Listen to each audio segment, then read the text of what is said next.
Ngayon, dumako tayo dito sa ika-4 na bilang na paglalapi at pagsama-sama ng salita sa pangungusap. Pakibasa nga.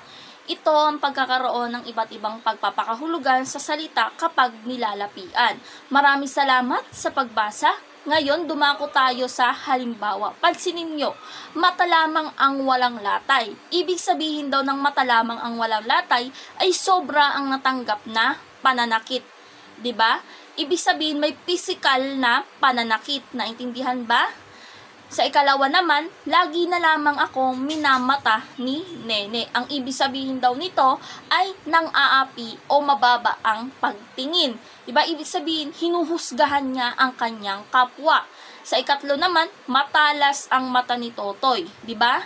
Napansin nyo, ang matalas ay ginagamit natin sa isang bagay, di ba?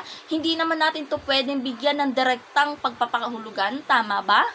Kaya, ang matalas ang mata ni Totoy ay tumutukoy daw ito sa bahagi ng katawan, di ba? Ibig sabihin, sinabihan ka, matalas ang mata ni Totoy. Ibig sabihin, masama siyang tumingin. Di ba? Maaari nating masuri ng ganito, tama ba? Tama. Ngayon, nakikita natin pagkakaiba-iba ng salita o yung salitang ugat pa lang at yung nalapian na. 'Di ba? Yung mata naging minamata. Ibig sabihin na dagdagan ng panlapi na in. Tama ba? Tama.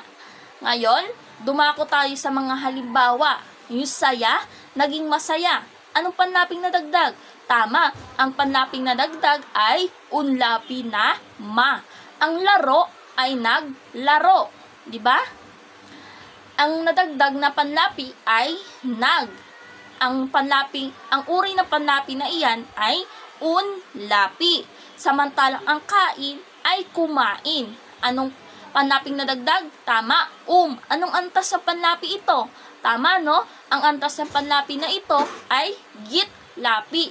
Samantalang sa tabi, naging tumabi. Nadagdagan ng Napansin nyo ba? Napansin, no?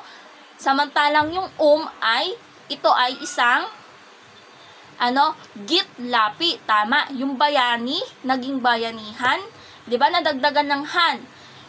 Batay sa aking nabasa klase, dinadagdagan natin ng han o hinahulapi ang isang salitang ugat kapag nagtatapos ito sa patinig. Halimbawa na lamang ang bayani, 'di ba? Nagtatapos sa letter I. Ibig sabihin patinig ito. Kaya dapat lamang dagdagan natin ng hulapi na han. Naintindihan po ba? Yung tulong, 'di ba, naging matulungin. Anong nadagdagan?